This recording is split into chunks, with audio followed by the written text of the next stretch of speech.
Hey everybody, welcome to my new comic book day pickup video for March 25th, 2020. These are the books I picked up this week with a budget of $35 in mind.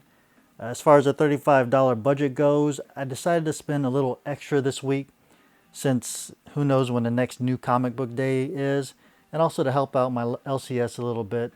Not much. I spent a little extra over budget, but decided since I'm not going to be picking up new books in a while and they're not going to be selling new books in a while, for a while, I'd spend a little extra. With that being said, let's go ahead and get started, see what books I picked up. And as always, I start off with Marvel. And the first book I picked up was X-Men number 9. It's written by Jonathan Hickman with art by Lynn Francis Yu. Pretty good issue. Continues on the storyline from last issue where you got the Brood coming to Earth in search of the King Egg, which was stolen by the New Mutants and is in possession of the X-Men. So pretty much in this issue you get the gist of, you get a history of the King Egg, how it was invented, what it was made for, and you get a conclusion to what happens with the King Egg, which is pretty interesting. The King Egg is used at the end of this story, and you just have to read it, check it out, see who uses it. All right, next book I got from Marvel was Wolverine number 2. It's written by Benjamin Percy with art by Andy Kubert, and it's a pretty good read. When I read the synopsis on this, I wasn't sure how this story connected to the first issue. The first issue had 2 stories in it, and the synopsis didn't seem to jive with either of them. But after reading it, you know that this one is connected to the first story, which involves a pale girl in the first issue. So you get the repercussions of Wolverine, of what he did to his teammates in the first issue.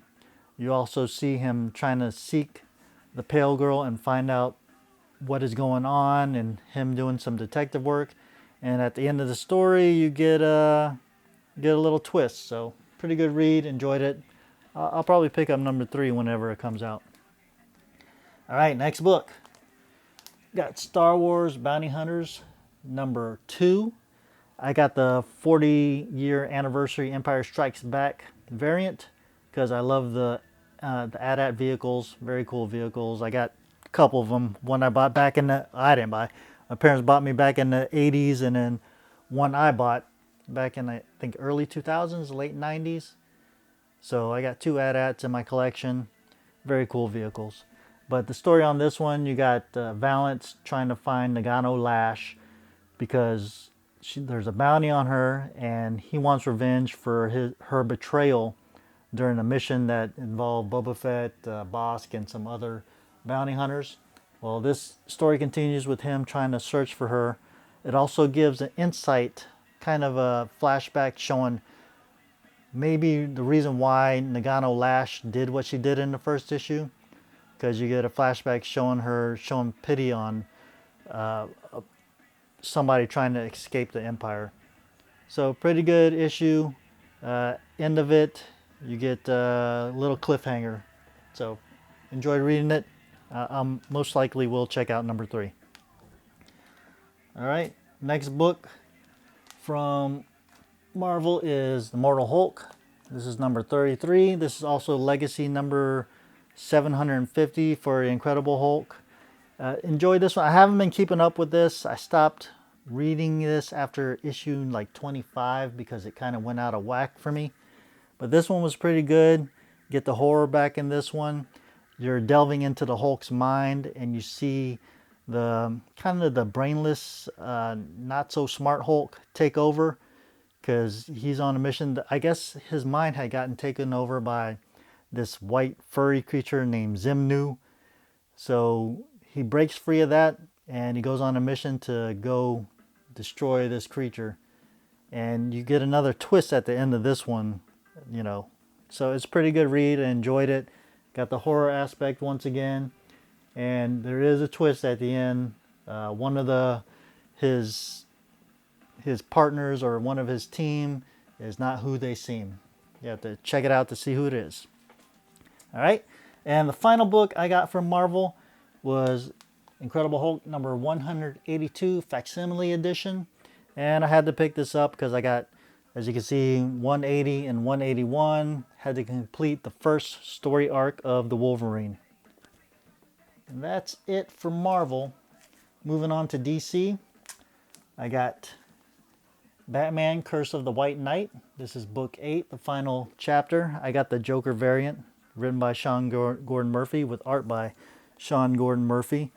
This one, you get the final battle between the Arkham Knight and Batman. You get the fate of what happens to both of them. You also get a little teaser at the end of things to come, because this is not going to end this Gordon or this Sean Murphy universe. It's going to continue on from here with maybe a different Batman. All right, next book. Picked up Flash, number 752.